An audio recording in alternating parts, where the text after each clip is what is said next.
Oh God! I wish I included that. I wish I included the pitch for the We've been movie. doing very well with no edits or anything. So No, we're good. Well, we're here. We're live. Welcome to the show, boys, girls, everybody. We're back. Purvis, what's going on? it's just the outlandish things that happen before we press record. Yeah, I know. It's like you gotta warm up. I gotta warm up for the podcast by looking at my three best friends and saying the most off the wall thing I can think of. And this week was white people too. We appreciate that. You keep us sharp. Yeah, it's that's what I like to think. I like to think of. I keep everyone on their toes. Like, oh boy, are we officially recording? Yeah, we're officially recording. This has been going. We are in the podcast. We are in the podcast. I have no idea when the podcast has started because I will make an editing decision. But the podcast is going. Welcome to the show, everybody. Hello, everyone. Welcome back. Thank you for tuning in. I'm sorry again. Yeah. We're going to get a compilation of me apologizing. Which is great. What a weird album to come in so off the wall on. That is true. It's a fantastic album. A much needed album. A much needed album. Year, I feel like. Loki kind of has. I think it's going to be hard. I mean, we just got into the second quarter, so yeah. First quarter is usually always slow. Yeah, and last year was also crazy. Yeah. Last year was also insane. But yeah, I think this was a standout for me. This the private collection of Saba and No ID. I'm just gonna call it the private collection. Fair enough. Yeah, that is a long title. I don't know how they came up with it, but no, I think it's just it is. We'll get to it when we talk about the album. But yeah, so how was everyone's week? Is everyone okay? Everyone doing okay? I'm alive. We're alive. Yeah, we're alive. We're surviving in America 2025. The default is survival. That is my goal.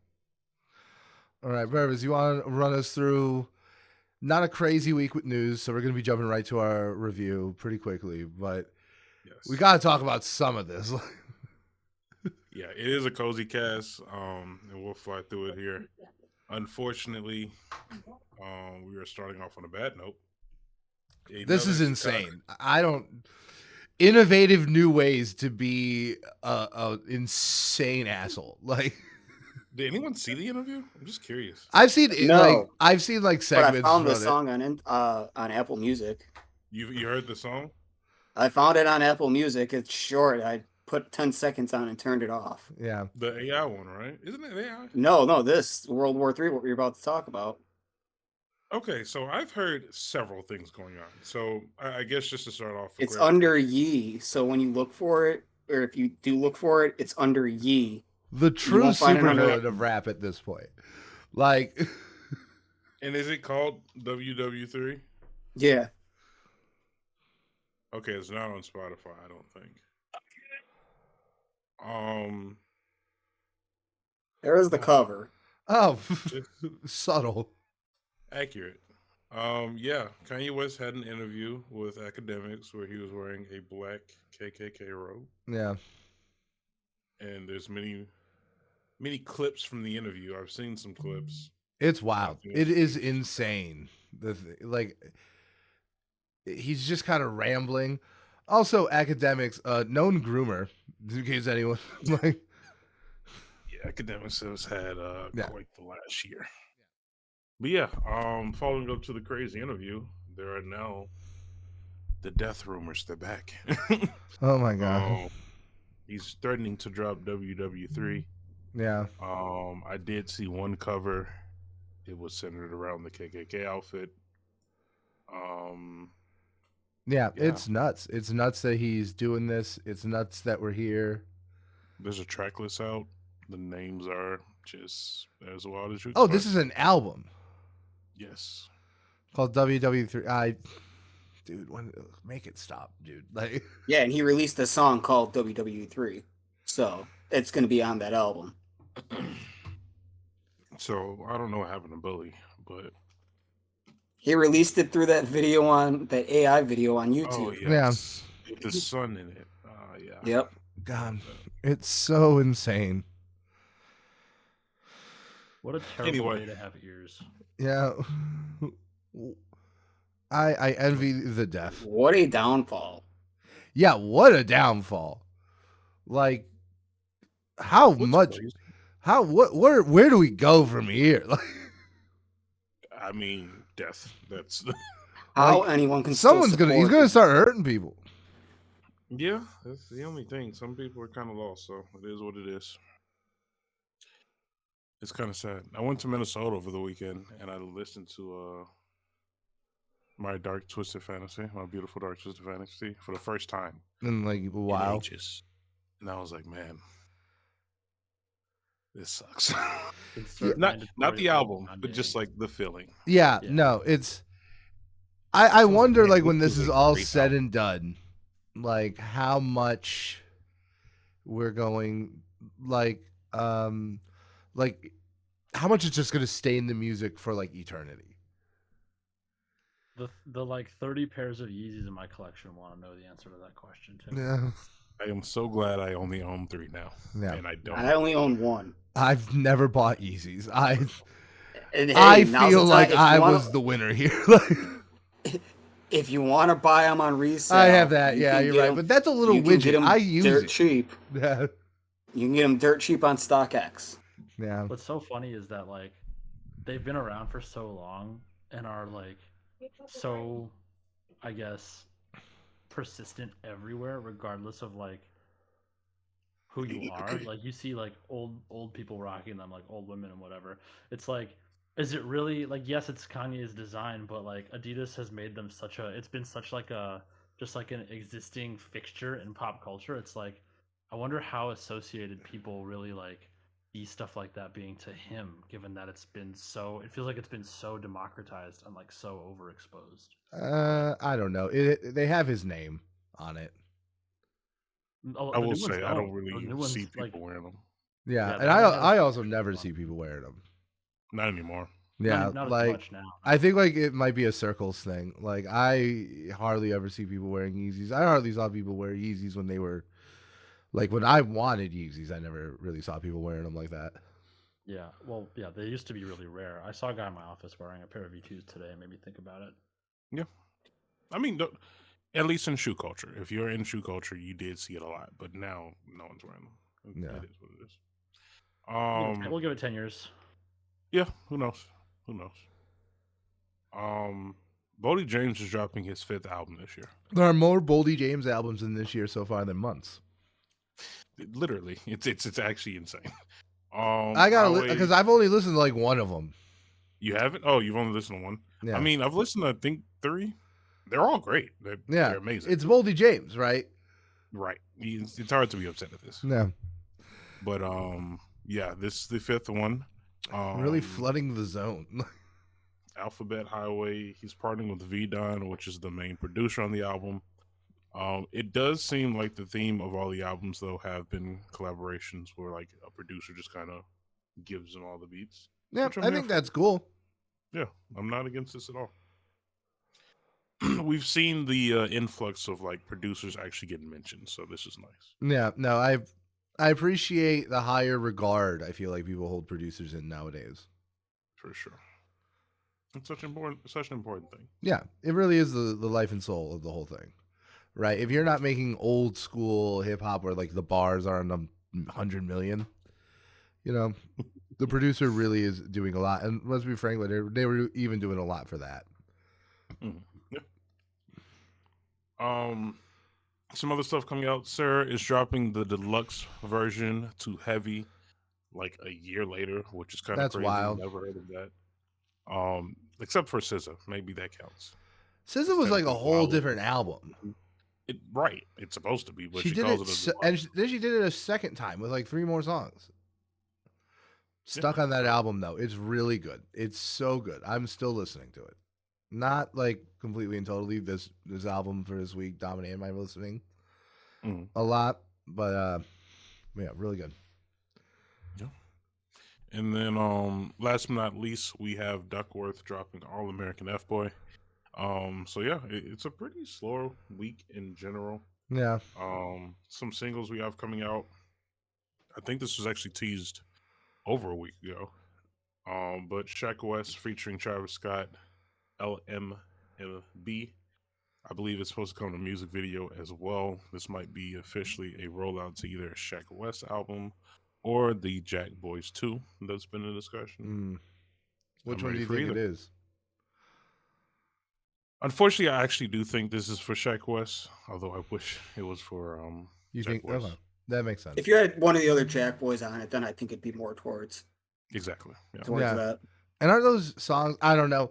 I like the Jack Boys album. I think it's fun for like what it is. But like, I don't listen to it all that often. But isn't like the artists on that all credited as Jack Boys? That's a good question. I know when you actually pull up the album, I remember the name Jack Boys is on every song.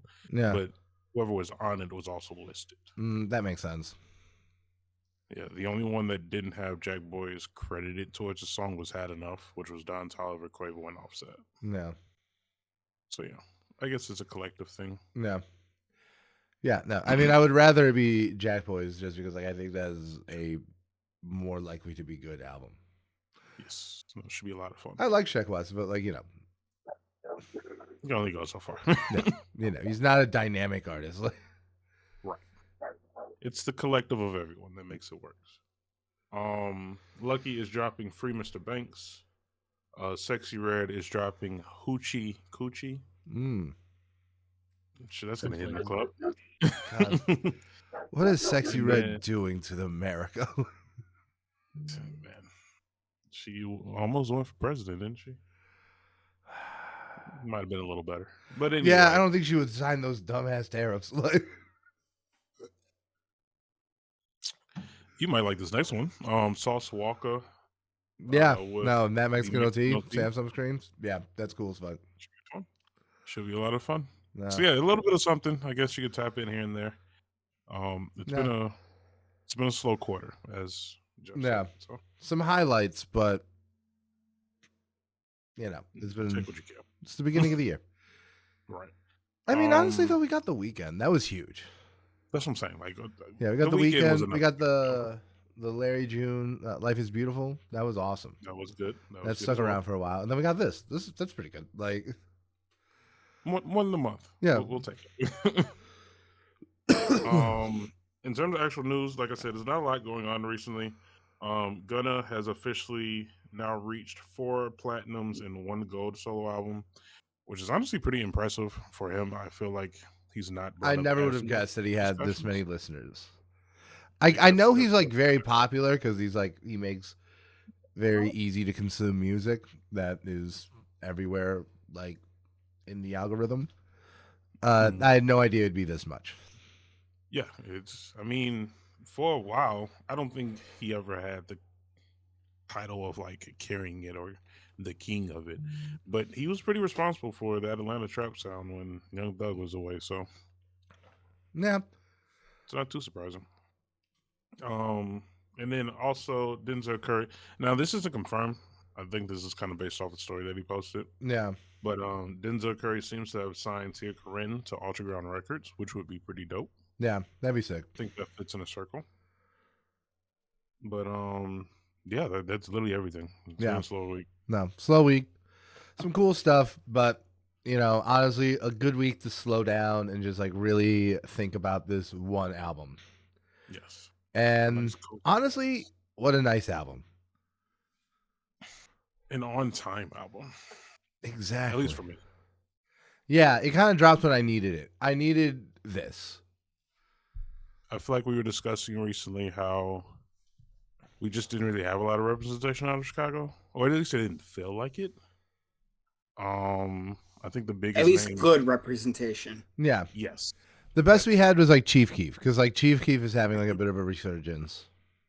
Right. Who couldn't even be in Chicago till like last year. Yeah.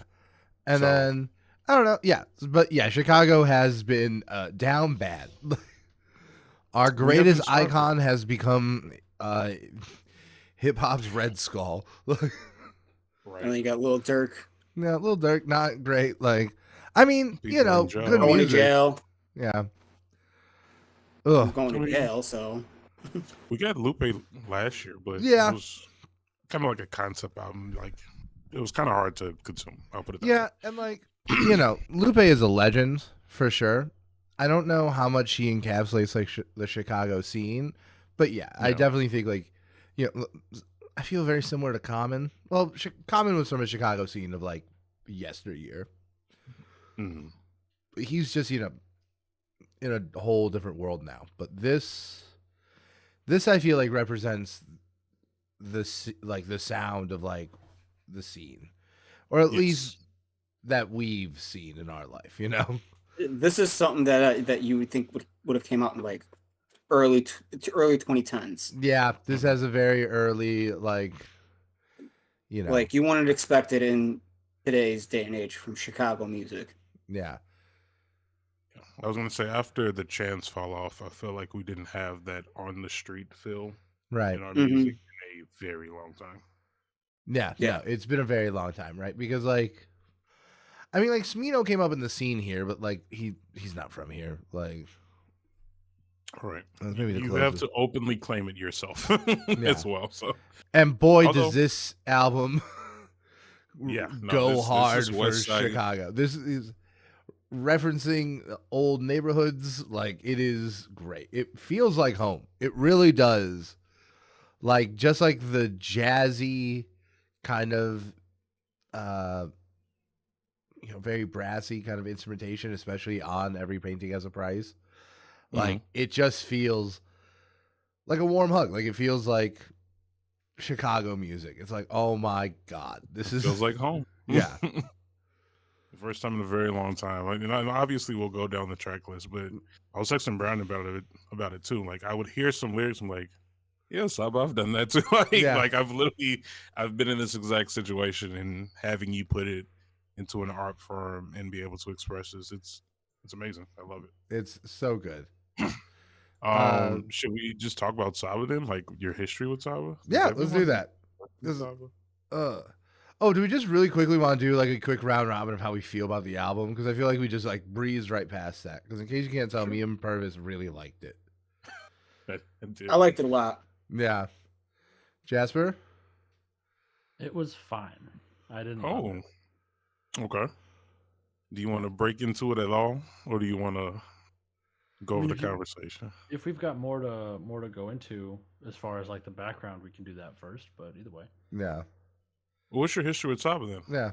Or Pivot Gang in general? Nothing. I mean, you mean like background or issue with? No. Just like, do you listen to them? Not actively, no. I mean, I've seen them a couple times. I've seen them. You and I have seen a couple. About to say we went together. Yeah, we were all there. Yeah. Mm-hmm. Yeah.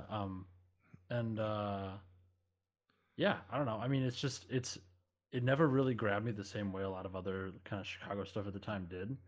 Not in a bad way, just like not in a way that really like captivated me. I think the sound itself is one that I just haven't kind of kept up with, or one that has like evolved in a way that like my tastes have evolved. So I think it's just kind of like, two paths have diverged a little bit. Yeah, I don't know. I think there's that. I think that some of the content on this album was like pretty interesting, and some good wordplay was there, but also like I think kind of the prevailing attitude, at least on my first couple listens through, just wasn't really what I was feeling. I don't know. I feel like it had a lot to. It was pretty boastful for someone who I have never, like, I don't know, for someone who I don't know has made it nearly as big of a splash as it sounds like they're claiming to make. That's how I felt kind of on a couple tracks, but that's just my opinion, so. You feel like that kind of took it away from you? A little bit. It just kind of felt like it was like, okay, well, you're really kind of laying it on here, but I don't know. I haven't seen the outcome of that, and like that's okay. That's what the genre is about. Stuff like that. It's just whether or not it resonates is the real question, and it just didn't really land for me. Interesting. Yeah. Okay. I'm actually probably closer to Jasper in a way because like I've always really liked Saba's music. I've listened to all of his albums like when they've dropped. But like they're not it's very rarely music I come back to. It's something I enjoy and then kind of move on from. But like I've known about Saba since like the early days. I actually met Saba very briefly once. Because he went to high school with my old roommate. So That's pretty dope. yeah, so like I've been aware of Saba and like his like growing legacy like in the West Side and in the local scene. So on one hand, like yeah, like I do kind of see him as like this kind of very local legend, right? Because I don't know how relevant Saba is in the whole world of hip hop. Like I literally was aware of him for so long. Like he feels so local to me that it's like it's very hard for me to gauge. All I can tell you is that I very much agree with the idea that he is a local legend and like one of, I mean, as far as discography goes, like probably the best rapper to come out of the movement in Chicago. I mean, Acid Rap is probably the flagship album from that or project, right? But Chance's discography as a whole,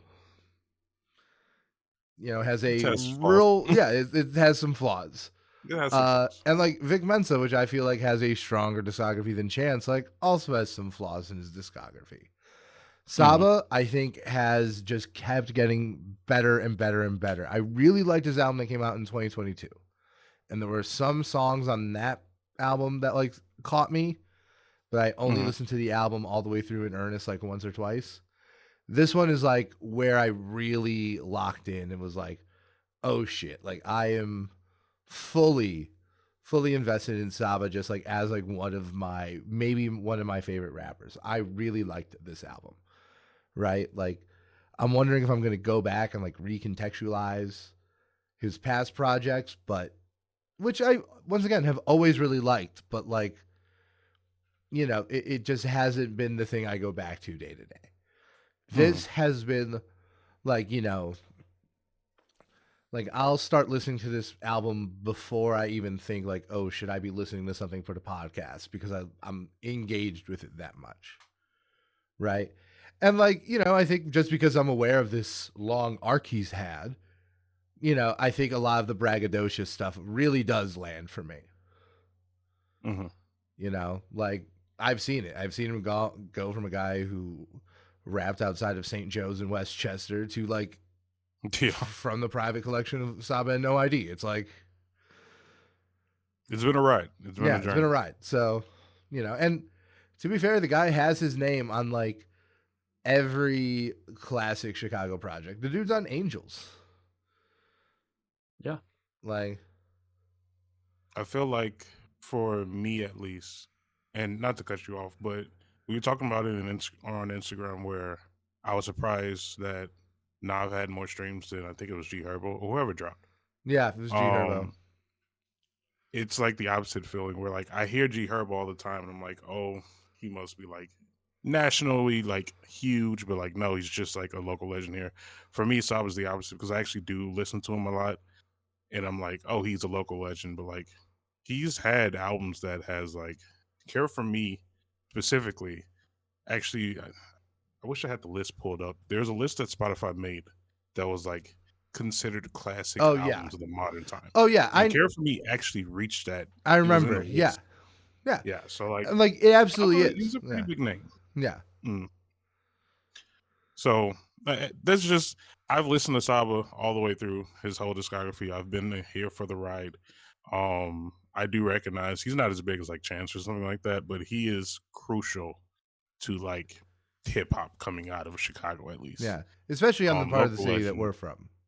Exactly, especially on the west side. Like I think almost local legend almost doesn't even do it enough justice for me. Just because like I am a big fan of his. I think that's fair. Yeah, but that's just my personal take. But I do understand where like considering the nature of hip hop and the topics that are typically discussed within the genre, it is a fine line where you become too braggadocious, specifically if like you're not a fan of them.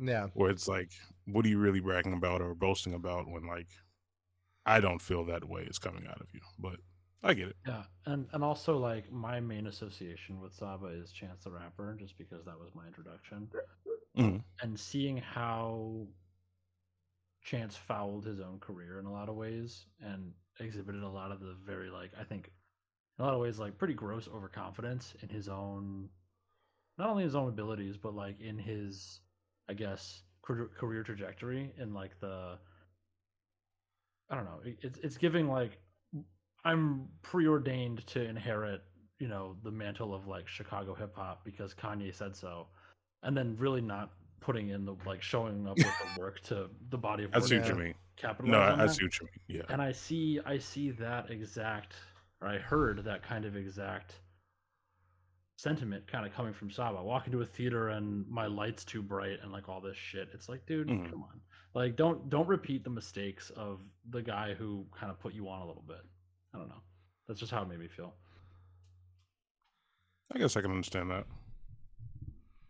At least for Sabi, he's been more consistent. Chance. Yeah. Yeah, 100%. Chance kind of. And what's even interesting, like not to change the subject to about Chance, but even Chance himself, it's just one bad project.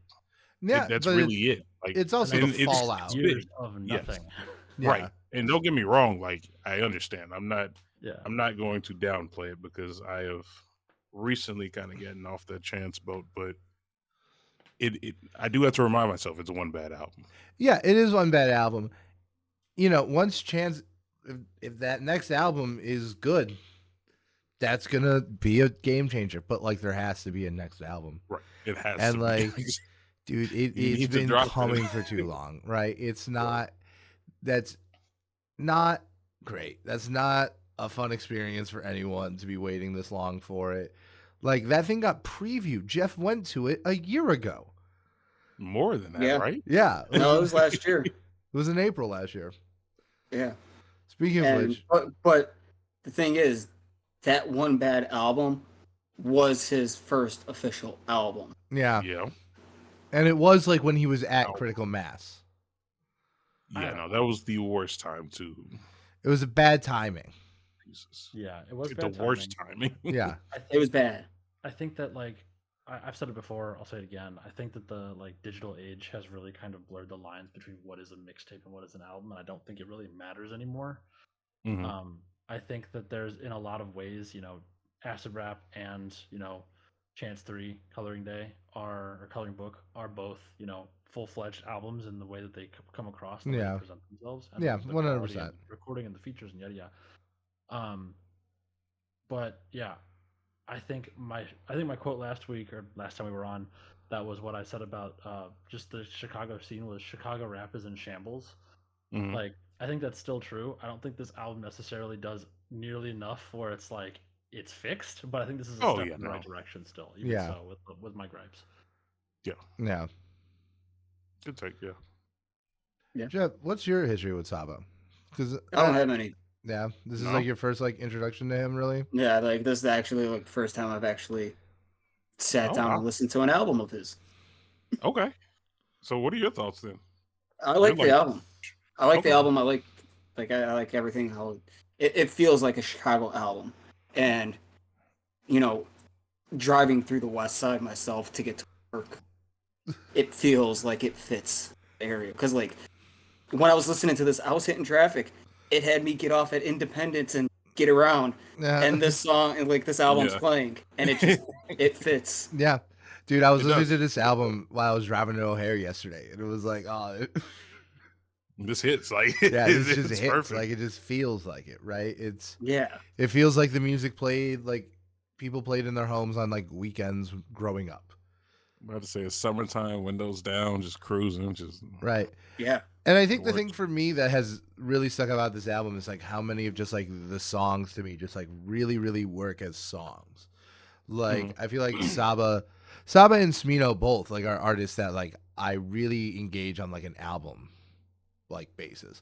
I listened to Smino's latest, not his latest, not the one that just came out, the one from before that, the one Love for Rent. I probably listen to Love for Rent 3-4 times a year, but like, unless I want to listen to like no L's, you know, I'm probably just listening to the album all the way through, right? Because they're high level artists, but like to me, they just really work in that album format. And it's a great point.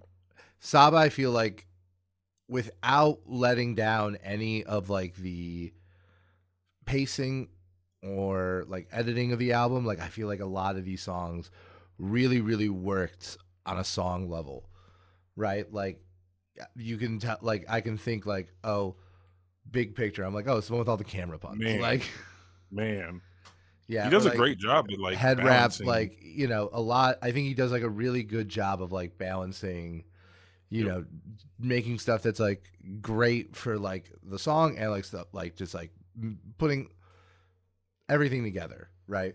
And to me, it made me feel like I went into this with the expectation that like it was probably going to be like a fairly loose project because it's just like from the private collection of Saba and No ID. I'm thinking like this is probably just a mixtape of really good songs. And no, to me, it felt like really intentionally sequenced and really intelligently put together, right? Like it flows really, really well, right? And it feels like it set me up for the an expectation and then like really over delivered on it. And that's also, you know, showing the production that No ID can do. Like, yeah, because I'm a big No ID fan. He's a really good producer. Yeah. No ID is a great producer. So having two guys from Chicago on this album, it's just gonna. It is nice. Like they know what the city like. Nice. They know the sounds. It's nice because they know the sounds and they know how they can, you know, put them together. Try and keep it alive. Yeah. I'm starting to become a really big fan of these like intentional collab albums. I like producers having the space to make a whole album. Yeah, me too. I think there are contexts where it's like appropriate for the super producer album where like there's all the different all the different producers. But yeah, I think for these like really intentional this is not a small project, but like for these, it's 40 minutes. Yeah, that's true. Yeah, it's an easy listen, but like it doesn't feel like unambitious is what I'm saying. But it is like much more intimate. And like, I think having like, it just makes a lot of sense. Like, if you're going to want to portray an intimate kind of like story or concept or what have you, like having that kind of relationship with the producer is going to help. Oh yeah, for sure. Yeah. And this is colored all over with not even just Pivot Game, but just Chicago sounds. Like if you actually sit down and look at these features, it's nuts. It is ridiculous. Yeah. It's impressive, and he does a good job. Another thing I was going to bring up, like the reason I'm saying it's a good balance is because and I would recommend like Jeff go back and listen to Care for Me. It's much more conceptual and compact, where like everything has a deeper meaning.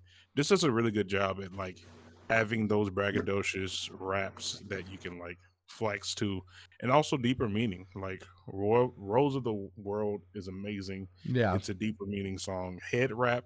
If you pull up the lyrics and how he balances the wordplay of like growing out your dreads and having to cut them, and I was like, man, I've been there. Like it's a lot that goes into it.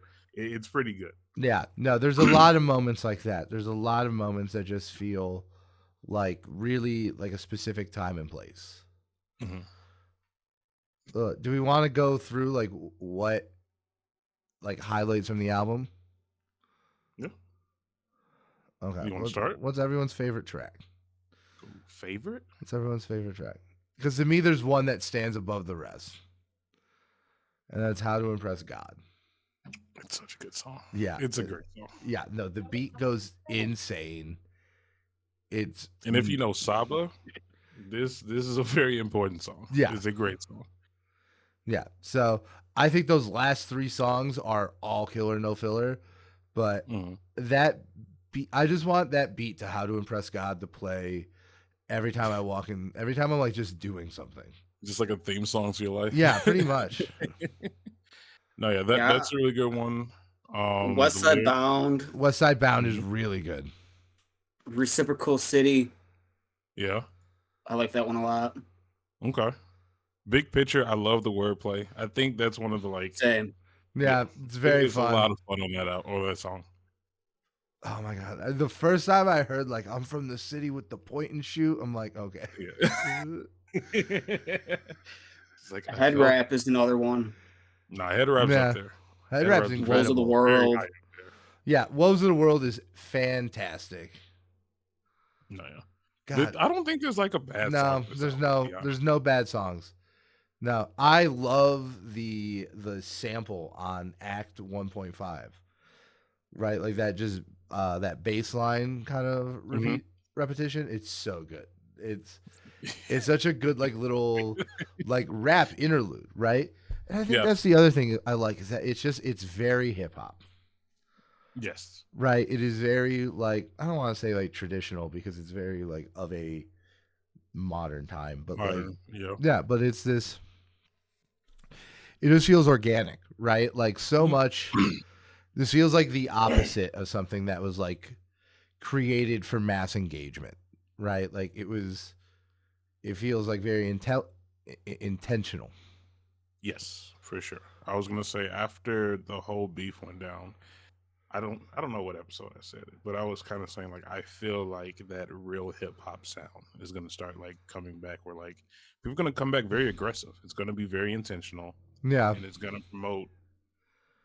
I don't want to say what hip hop should be because that's kind of pushing it, but what hip hop like there was a time yeah. period where like everything was just for consumable. Like it's the new pop music, so obviously people in the industry are going to utilize it for money, and it's gonna be mainly focused on being a product that consumers like can just easily digest. But like there's going to be an influx and a wave of artists coming out where it's like, no, this is just genuine like good music that I find and appreciate creating. And we're gonna get like a bunch of albums like this. And I think it's a good thing to have a balance. And I think it's a big thing, a real good thing actually, because they're getting away from that hard, violent type rap that has influenced so much of this younger generation. More meaningful raps. This is more meaningful, definitely, and it's not all about going out killing someone. Right. You can walk away kind of with a better message in general. Yeah. Exactly, and that's what I think they're trying to do. And that's always been like the Save Money and like Civic Gang. Like they've always kind of been on the music and art as a way to like for the streets to like curb, like just like to keep people out of the streets, really. Right. Yeah, so that's kind of been right their now MO, their entire career. But as my point being is like it coming out at this time right before summer. Yeah, is perfect timing for that. Right. Yeah, because not just because it's a summery album, but because I think it speaks to like what the city needs in the summer. Exactly. Yeah. And having within the last month had 2 shootings, one right outside our first floor, and the other one right where I park in Streeterville. Yeah. So it's like teens nowadays need something that's not Lil Durk talking about killing someone. The chance said, "Want to say goodbye? Tell him in spring." Yeah. Jesus Christ. Just ask him, where are your parents? It's like no more children downtown. Police state time. Like shutting down Lala. No joke. That was a thing for a minute in like 2021. Remember? There was like the whole like raising of the bridges because there was the whole mob takeover thing. I don't know what that was about, and they just randomly stopped. But I think the parents need to be disciplined for their kids' action. I understand. All right, now go ahead. So, like, what do we think this is gonna? We've talked about like the effect we think it's gonna have in Chicago. Like, do we think this is gonna really? Because when you talk about like, oh, you think that real hip hop sound is gonna come back? I assume you talk about through the entire genre, right? Like, not just Chicago. No. Yeah, because like obviously, like, this is not about like the beef, but like, it feels like we're just in a whole new world now. It feels like there's no expectations. I feel like we are like the status quo has changed. It's like the status quo has changed. Like there's like now a definitive king, but now like who the next like hall of great rappers are is like kind of seems very open. Mm-hmm. Right? And I don't know, like if it definitely feels like Saba's stepping up to like keep making these great projects. Like don't get me wrong, there are plenty of other artists putting out excellent projects, but I just am wondering if he's going to start getting the same admiration he gets in the city, like around the country. I know Care for Me is like very well regarded, like among like music fans. But I wonder like how many people, if you went to New York or you went to Miami or you went to LA and you asked like people who their favorite rappers were, how many of them would say Saba? How many of them would say it here? But like, I'm about to say not as yeah, not but that many people. But like I think he deserves it, and I think he clearly wants it, and so I want it for him. You know? No, yeah, that's fair. Yeah, it's deserved. I think we're at the point where, and yeah, I think sonically this is going to permeate. It's going to, you know, we're in the, I think we're at the beginning of seeing the pendulum swing back toward this kind of style and this kind of subject matter. The problem is that for someone like Saba and a group like Pivot Gang, not having major label representation just makes it so much harder to penetrate the attention span of listeners, whether it's on Spotify, TikTok, Instagram, anything like that, right? There's so much media out there to consume. And without a giant agency kind of like banging the drum and get kind of building up attention and demanding people's attention for your art, I feel like it's just very hard to break into that space. So I think we're going to see more projects come out like this out of necessity and out of like, you know, people making good music that is not of the traditional kind of rage or trap styling. And we saw that with Mick Jenkins, right? The Patience was another example of that, and also some Chicago stuff. But yeah, it's just being independently signed and whatever. Like Purvis, you and I went and saw Freshwaters and motherfucking Mellow. Yep. At King Trey. Yeah. And it was like these guys are performing in front of like 30 people, and that's not a bad thing. It's just that like given the scale of what they're trying to like, what is I guess maybe the intention with the with the trajectory like this, with work like this, getting it out there, that's like the main issue. You need the support. Yeah. Being unsigned, you just don't have it. It's the internet is too big. Yeah, I put it that way. Very true. Then that's why I think it's easy for them to be considered like the local legend title more than like a larger artist, because like they've worked with everyone in Chicago. They work with Lucky, No Name, Chance, any major people here that like matter and have made it a little bit further out of the city. But like they themselves, it's the same issue that Chase faced for a long time until Chase got a good cosign from Kanye. He wasn't that huge. He was huge to us. Yeah. But coloring book, like I don't think you can go to New York and hear people talk about Chance. Like, let's be real. So it's a challenge that they're just gonna have to face, unfortunately. And I think I don't want to call it the stubbornness, because I appreciate their vision and I respect it, but it is more difficult for sure. Yeah. And you know, I think like I don't know, like I respect like I obviously just respect people who cling to the art, to expression, right?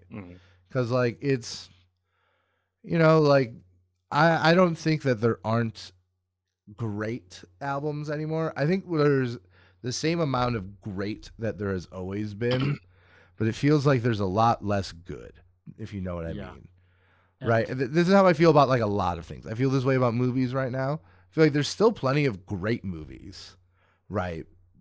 But there's just not as many good movies. Everything else everything's either Dune 2 or like the less than great MCU movies that are coming out now, right? Like there's just not a lot of just like good stuff anymore. And I think like, so anything that someone can do to like stay in that zone where they can just make what they want, and like, yeah, sure, only 3 out of 4 people are going to really love it, but it remains its own. And because of that, it'll get fans like for as long as it exists. There'll be people who find this project 8, 9, 10 years from now. And, some kid who lives on Diversity and they're 8 years old now, when he graduates high school, this might be his favorite album.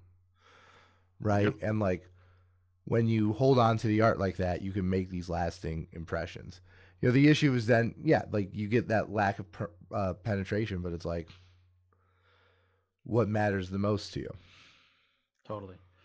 That whole great, not good thing, I think I want to bring it back to something that we've talked about before, which is the FD signifier concept of gatekeepers in hip hop, right? And I feel like that exists for everything. And this is something my dad always likes to tell me. He's like, this whole kind of partisan news network bullshit that's going on. I'm going to steer it for a second, but like partisan news network bullshit, right? Fox, CNN, all these other avenues of whatever, OAN, all this shit. He's like, back when I was, 6 or 7 years old, you had one news channel and one guy just read the news and that was it, right? It's the saturation of channels of like, the same thing happens, right? Because where it's like we're just exposed to so much more media that like, the great stuff is eventually going to surface, but like the great to not great that you hear about is much like the ratio is just way different than it used to be because there's so much more out there. Yeah. And it's kind of sucks. It really dilutes things for consumers like us. Yeah. And it just doesn't lead to like, just doesn't lead to like the same kind of like robust listening experience, right? Yeah. It's, I mean, I think with music, I think has been better than most places. I think video games is where it's the worst right now. Where like, there's it's always been like there's only ever been like 2 great games that come out every year, and like we still get that. We still get the great games, but the good games, but like the good games are hard to find now. Like, well, we also were spoiled. There were a couple years in a row where like the industry just gave us gems, like coming out of, and again, not to steer too much, but like coming out of going into the Great Recession, right when studios were flush with cash, like 2008, 9, and 10 were just like absolutely banger years, and those were like pivotal years for me being in like early high school. So it's like I was permanently spoiled by like the era of Assassin's Creed 2, Modern Warfare 2, BioShock, and like it was just not year. It's just like what all new ideas. It's like crazy to think like because of like stuff that's going on right now, like not like the political stuff, like the launch of the Nintendo Switch 2. Like I was looking at this thing where they were looking at like the price of video games in the 90s, and it was like N64 games were like $90. Yes. Like Mario, and like the new Mario Kart's taking it back to the N64. Yeah, and it's like, so it's like there's been like this long period where things just got a lot cheaper when discs came around, and now we're like swinging back. Although like I don't know, I don't want to get back into that. I think like the rising prices are a fucking problem. But it's just like it's the enshittification brought on by late stage capitalism is just reaching everywhere, and like so in every industry. Yeah. So to see someone like Saba be such a vanguard against it, it's nice. It's a good feeling. Yeah. What do we want to give this project? He's satisfied. That's what really matters. Yeah. Do you want to do grades as an artist? Yeah. Okay. I'll go B+. I'm gonna go A, just flat A. A-. I'm gonna do B+ also. Like, I respect the sound and the push to be, and being independent and everything else with that. Although, some of the stuff on it just didn't land for me. I just don't think they're big enough names. Yeah. Yeah. Bring back Ghetto Sage. Man, it's rumored. It's rumored. We'll see. I need that more than a Chance album right now. Okay. All right. Do we want to do recommendations? Let's do it. I have mine. I can go first. This song got served to me by Spotify. It is a classic from a classic album of about 10 years ago. Ric Flair Drip by Offset and Metro Boomin off Without Warning. Wow. That song goes crazy. My favorite thing was I was listening to it. I was telling Rachel about it, and I'm like, yeah, they got this old wrestler. Oh, because we were watching this show, and Ric Flair showed up. And I'm like, oh, he's in this rap music video. That's hilarious. And I'm like, I want to show it to her, but I'm like, I hope there's nothing misogynistic in this music video. And you know what? There wasn't. Like, good job. Rachel was like, yeah, no, this treated women very well. Like, so yeah, Ric Flair drip, really good. And Without Warning, excellent album. It is. It really is. I'll go. My first song is gonna be Earl Sweatshirt and Uncle Al, The Alchemist, Dead Zone. Can never go wrong with those two. No, it's from their album that came out in 23. Oh, Voidier? So this came out in 2023. So this one. So many albums. I can go. Alchemist is on so many.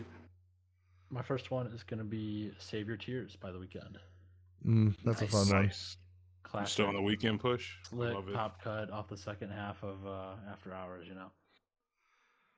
God, it's so good. I can't wait to see The Weeknd. I wish I could. Oh, we're sorry about you're going to. Oh yeah. I know. Yeah, it's too bad. I'm so sorry. I didn't mean that. It is what it is. It shiz what it shiz. Jeff, are you taking that? Most likely. Yeah, let me know. Yes. I don't know. Yeah, I will most likely be grabbing that. Classic J transfer. Okay. Never mind. Never mind. Moving on. Purvis, what do you got? I apologize. I was not ready, so I'm just grabbing songs I listened to on the ride to Minnesota. The album About Nothing finally came out on vinyl. Stop playing. We gotta do that project. I haven't listened to it in a minute. Oh, so good, so good. I did Wale the Need to Know featuring SZA. So good. Nice. Very good. Is it my turn again? You got it. All right. Well, Miss Me With That Bullshit. I'm recommending King's Dead, Kendrick Lamar, and Future. Nice. So good. Love that. Yeah, I've been the original Drake disc. I just love it. All the time, I'll just like stop and like if I get frustrated or something, I'll just be like, "You're not a gang member, you a tourist." I just think about Future's part over and over. Yeah, he's so good. I wish I could just play that part. Like just over and over, you see Kendrick sitting in a palm tree. Yeah, that's real. Alrighty. I did want to go with the song Brandon recommended last week, That Tree, because it came across my playlist. But I'm going with Baby King 16. Very good. I love Baby King. I've been waiting for Baby King. He needs to put a new album out so bad. It has to be this year. It has to be. So my second one, my Kid Cudi vinyls arrived this week. Ooh, Very nice. excited. So fun. WZRD and Passion Pain Demon Slayin. The collection is almost complete. I just need like Indie Cut and something else. But I'm going The End by Kid Cudi. Nice. Classic. Great. 12 years ago today, me and Brandon actually, or not today, but this week, we saw him for the first time. Yeah, the Indica tour and NIU. Yeah. Damn. What a ride we've been on. Yeah. I will close us off. I listened to Friday Night Lights by J. Cole, and the song Two Face is phenomenal. So recommending some old J. Cole. Phenomenal J. Cole. Yeah, and I think I'm going to close this podcast out by saying no one listens to J. Cole after they lose their virginity. Okay, Kanye. You're going to quote Kanye? No, I'm not. I like J. Cole. His last song was really good. It's just some of the shit Kanye says about J. Cole is funny, and I can't. It is. Yeah, it's like, why else would he describe it as grippy if not for his audience who's never had a chance to experience? So I play J. Cole, make the pussy dry. It's like his third comment on J. Cole. He really does He's not. like J. Cole. Dude, that's because J. Cole was the only person brave enough to call him out like before the slavery was a choice moment, right? Yeah. Like False I'm pride. laughing now, but make no mistake, J. Cole was the person correct in that situation. He knew. All He right. saw it. It's just Well, too memeable for his own good. like, subscribe. I gotta end this. My boss is calling me, and I have to use the bathroom.